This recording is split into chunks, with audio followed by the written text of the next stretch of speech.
남북회담 특성을 좀 더 보겠습니다. 앞에서 잠깐 말씀드렸습니다만 정상회담이나 고위급 회담 경우에도 그 사전 실무 접촉을 통해서 회담 의제나 쟁점이 조율이 다 안 된 상태에서 회담에 임하는 경우가 많습니다. 그래서 뭐 정상회담을 통해서도 우리 대통령이나 그리고 이제 고위급 회담에서 어떤 장관들, 저희 실무자들도 뭐 의제나 쟁점에 대해서 완전히 클리어하게 조율이 안 된 상태에서 들어가기 때문에 회담에 임하는데 부담이 굉장히 많습니다.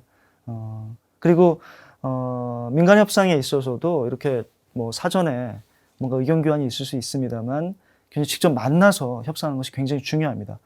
직접적인 어떤 대화와 접촉을 통해서 이야기를 해야 좀 신뢰관계도 구축할 수 있고 그 합의된 것이 계속 이행될 것이다. 또 약속한 것이 그대로 이행될 수 있다라는 그런 어떤 확신을 얻는 것이기 때문에 민간 측면에 있어서도 사람들을 만나서 직접 얘기하는 것은 굉장히 중요합니다. 그리고 더 중요한 건 뭐냐면 만남이 있으면 반드시 그 만남의 결과를 갖다 합의서로 정리를 해서 서로 이렇게 교환하는 게 굉장히 필요하다. 이렇게 볼 수 있습니다. 이것은 당국 협상이든 또 그냥 민간 간의 협상이든 굉장히 중요한 거라고 할 수가 있겠는데요. 처음에 만나서 주고받기 식으로 이렇게 대화를 하다가 서로의 입장을 확인하고 종결이 된 경우에 그 다음에 만나면 그것들이 반복되는 경우가 허다합니다. 어떻게 보면 회담이 진전되는데 난관이 될 수 있는 거죠. 그래서 서로의 입장을 확인을 하는 것으로 종결이 된다고 할지라도 그 서로 나누었던 내용을 반드시 합의 문안으로 문서화시켜서 서로 교환을 하고 그 교환한 것을 토대로 해서 다음번에 만났을 때 시작하는 것들이 굉장히 중요하다라고 얘기할 수가 있겠습니다. 그것은 어떻게 보면 협상의 기본 원칙인데요. 과거 동서독 간의 어떤 회담도 그렇고 저희 회담도 그렇고 뭐 좀 비관한 예로 난 이제 협상을 잘하는 사람이야 자신감을 가지고 협상장에 가셨던 분들 물론 뭐 서로의 입장들을 갖다 명확하게 얘기하면서 자신의 의사를 충분히 전달을 하고 그쪽에서도 긍정적인 반응을 보일 수가 있었겠죠. 그러면 이제 정말 협상이 잘 됐다라고 생각하고 돌아오시는데 다음에 가면 다시 원점으로 아무런 그런 지난번의 결과와 상관없이 원점으로 돌아가서 협상이 진행되는 경우가 많습니다. 합의문안을 만들어야 됩니다. 합의문안을 어떻게 만들어야 되느냐? 입장 차이를 확인을 하되 공통된 부분을 최대한 발견해서 상호 부담이 안 되는 선에서 합의문을 도출하는 것들이 필요하다. 그래서 공통된 부분도 반드시 합의문에 담아서 차기 회담을 기약을 해서 그 회담과 협상의 어떤 생산적인 측면들을 갖다 계속 살려나가는 것이 필요하다라고 이렇게 말씀드릴 수가 있겠습니다. 당국 간의 협상 같은 경우에 이제 뭐 국민이나 그 전체에 미치는 영향이 굉장히 크다고 말씀드렸는데 이거는 뭐 민간 측면에서의 협상도 마찬가지입니다.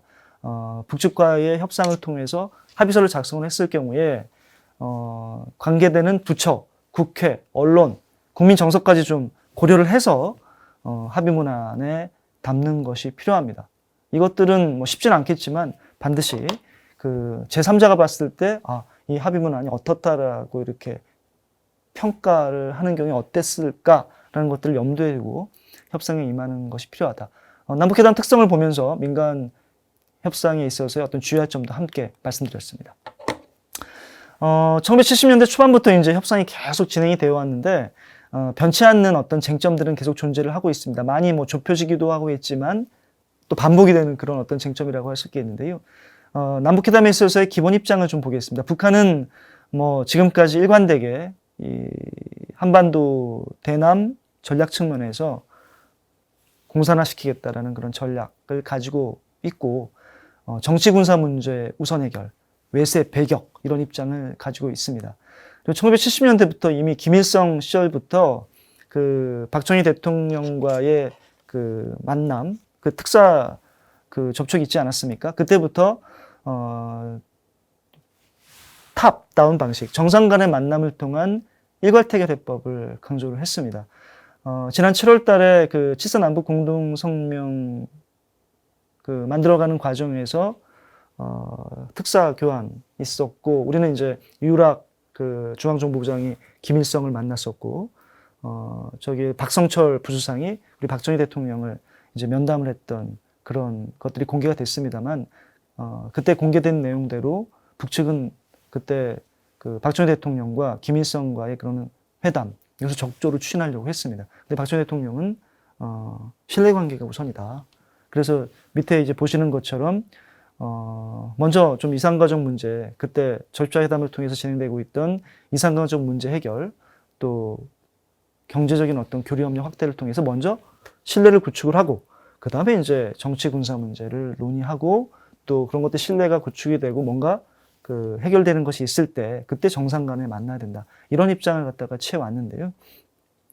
그런 어떤 기본적인 입장은 계속 남북 간에 유지가 되고 있는 겁니다. 특히 이제 북한 같은 경우에는 1970년대까지만 해도, 중반까지만 해도 자기가 정세적인 측면에서 굉장히 좀 우위에 있다고 봤어요. 그리고 경제적으로도 물론 북한이 착각이었습니다만 남한보다 더 좀 우월하다, 이런 생각을 가지고 있었기 때문에 굉장히 그 회담에 있어 공세적이었습니다.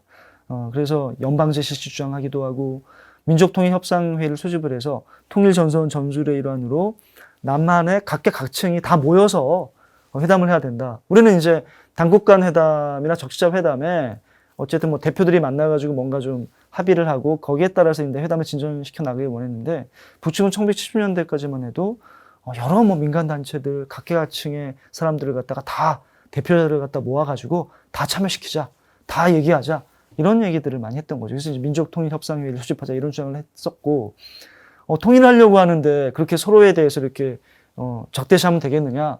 그 남쪽에서 공산주의 활동을 합법화하고 그런 국가보안법과 같은 반공화법, 반공법 같은 것을 철폐해야 된다, 이런 주장을 갖다가 회담에 계속 주장을 했습니다. 주한미군 철수도 주장을 했고, 또 합동군사훈련 중지, 미북 평화협정 체계를 주장하면서 정치군사적인 문제를 계속 제시를 해왔습니다.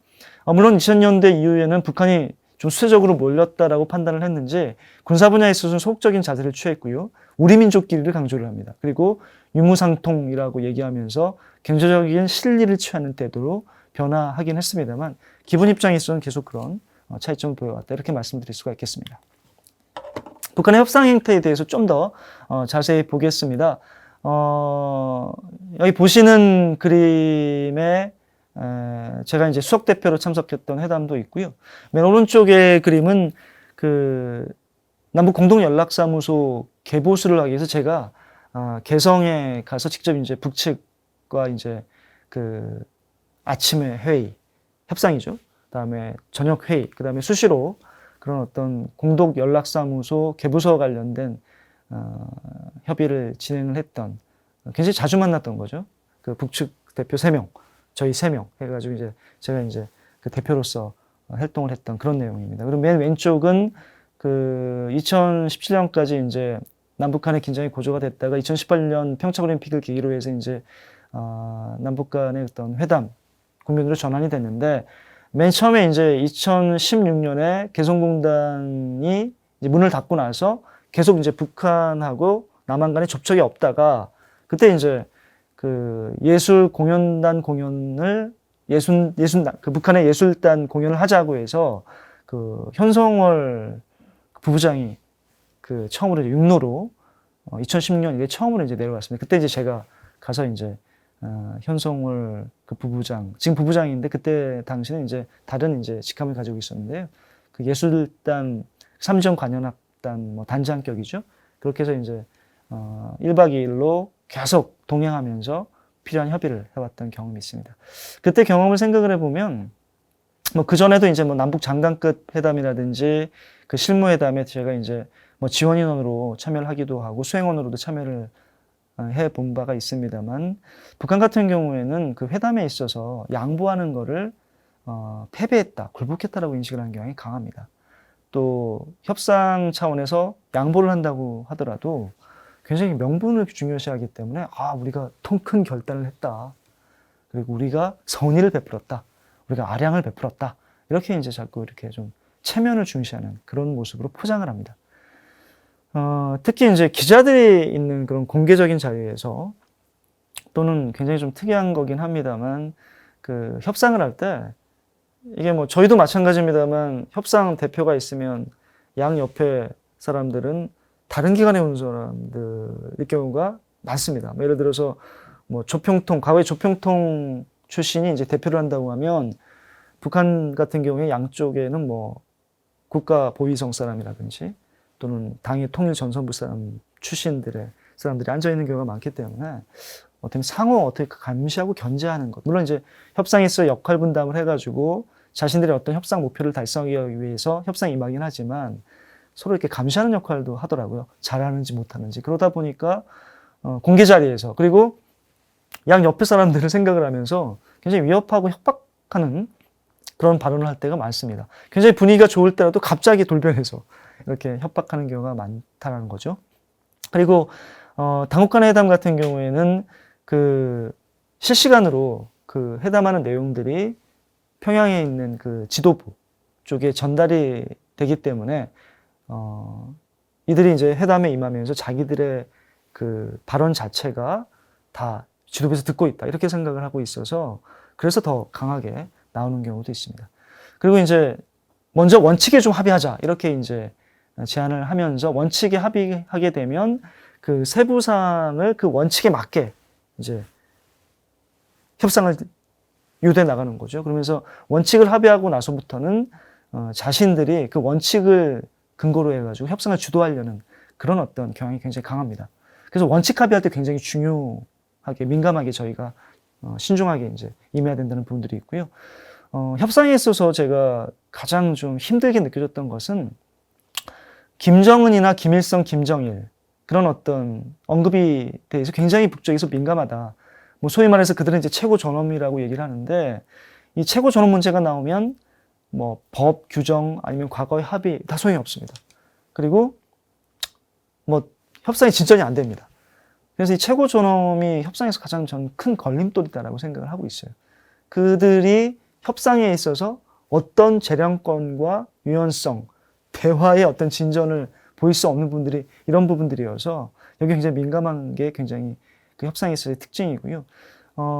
이게 뭐 협상의 뭐 전략인지 전술인지 잘 모르겠습니다만 군부 핑계를 되게 많이 댑니다. 특히 이제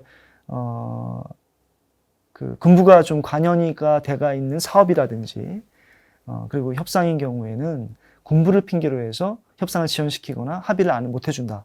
또 일정을 지연한다. 이런 것들이 굉장히 많은데 이것도 어떻게 보면은 뭐 협상 지연이라든지 합의를 지연하는 것도 회담 전술이라고 볼 수 있기 때문에 군부 핑계 된다고 해서 도저히 이룰 수 없는 건 아니다. 이렇게 생각하고 협상에 임해야 된다고 생각을 합니다.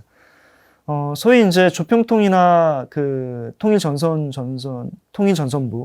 그리고 그 국가보위부 이런 쪽 소위 말해서 대남 일꾼들은 상대적으로 좀 경직되어 있는 태도가 많고요.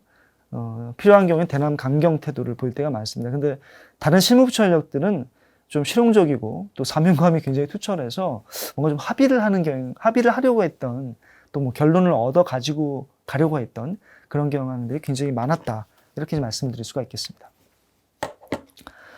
다음으로는 남북회담의 경과와 시기별 특성에 대해서 좀 말씀을 드리겠습니다.